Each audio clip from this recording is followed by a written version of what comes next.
guys and gals. So it's the holiday season, and as we approach things, there's going to be two camps that come out of the woodwork in regards to how to handle the holidays, as you know, with physique goals in mind.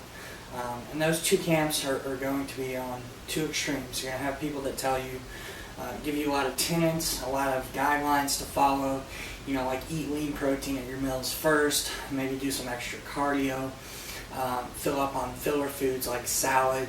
And then you're going to have people that will tell you, you know, just eat whatever you want.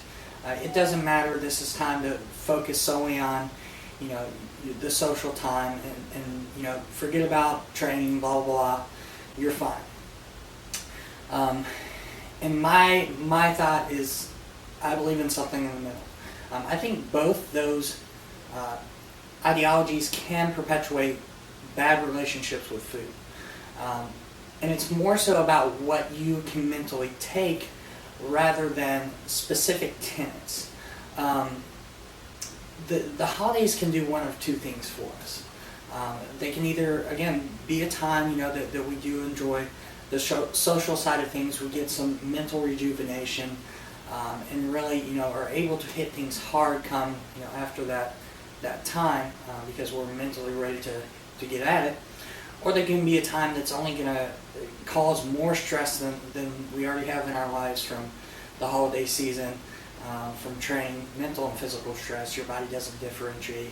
It's all systemic stress to your body. You know, and really cause the potential for burnout. Not often, I mean, this is the time where people either, when they come out of it, they have the potential of burnout, or we see people that are really dissatisfied with how the holidays went, you know, and feel guilty.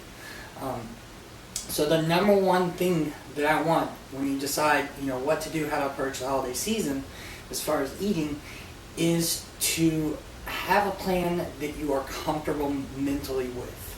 I'll be honest, I don't think I don't think it's lucrative to just totally throw your goals away, because again, I do think that can perpetuate a bad relationship with food. For people that have binging issues, to tell them to just throw their, you know, all their cares away and have at it, that's not good. It's not good, and you get people that come back to me 10 pounds heavier in a couple days, and that's not what I want. And then they feel guilty. You know, if you really don't care, if you understand that you can add fat and you're not going to feel guilty afterwards, and you can take that, then have at it. Have as many Christmas cookies as you want.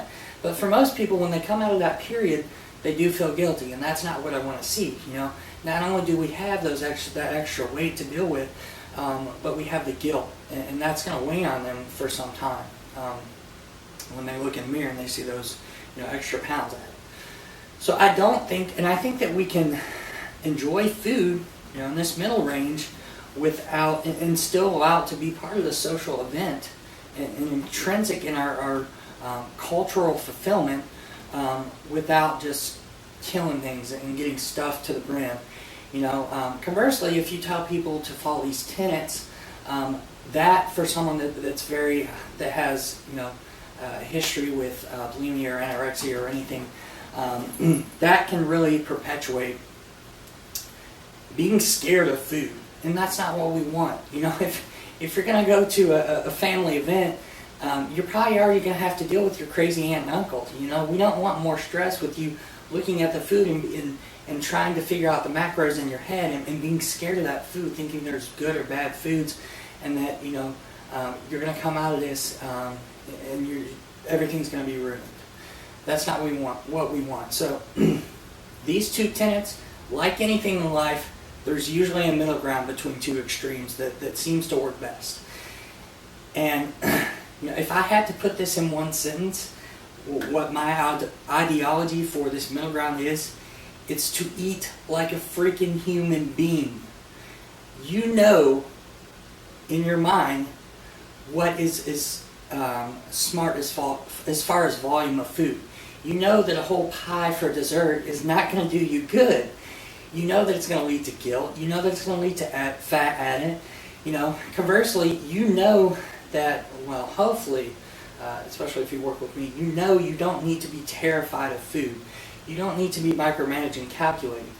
Go contextualize your volume. Listen to your hunger cues.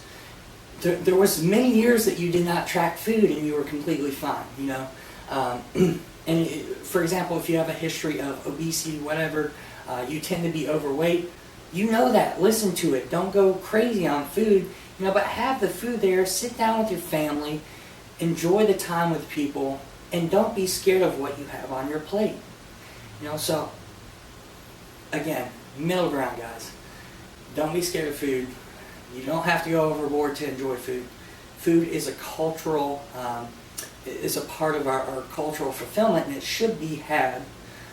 But you just need to do what is not going to mentally stress you, both acutely, what you're doing there, and in the long run. For some people, for me, for example, if I was in a fat loss phase or something, and I don't think my body needed, a bit of excess calories, whatever, I would be mentally 100% fine with calculating food. I would be fine, and I would have no second thoughts about it. For someone that's just general physique person, not a competitor, or even an all-season competitor, if you're going to sit there and it's just going to weigh on you heavily mentally as far as tracking food and stuff, just eat smart. Eat a smart meal, don't track it. So think about what's going to work for you, both acutely, to allow you to actually enjoy the holidays and the holiday cheer, spirit fingers, and also to, after you come out of that process, not to wear on you afterwards. So anyways, I hope those tips help you to approach the holiday season. I know me and Chance will be having our Christmas cookies. We'll have our Christmas cookies. Till next time, guys.